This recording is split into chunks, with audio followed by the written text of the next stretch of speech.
পারিবারিক কলহের কারণে পুলিশ সদস্য ইমদাদুল হক দ্বিতীয় স্ত্রীকে তালাক দেন, কিন্তু তার সঙ্গেই আবার হোটেলে অন্তরঙ্গ মুহূর্ত কাটাতে যান তিনি। কিন্তু কৌশলে ওই নারী আগে থেকেই সঙ্গে থাকা ব্লেড দিয়ে ইমদাদুলের বিশেষ অঙ্গে আঘাত করে।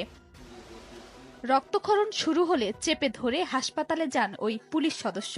অবস্থা গুরুতর হওয়ায় ব্যান্ডেজ করে তাকে ঢাকায় পাঠানো হয়। ইমদাদুল হকের স্ত্রী আফরিন সুলতানা মিম বিষয়টি নিশ্চিত করেছেন, তবে এ বিষয়ে তিনি কোনো কথা বলতে রাজি হননি। ঘটনাটি যশোরের জেলা সদর হাসপাতালের আরএমও ডাক্তার আব্দুস সামাদ জানান, ইমদাদুল হকের বিশেষাঙ্গের বেশিরভাগই কেটে গেছে, সেলাই করা হয়েছে, তবে অঙ্গটি ব্যাপকভাবে ক্ষতিগ্রস্ত হয়েছে।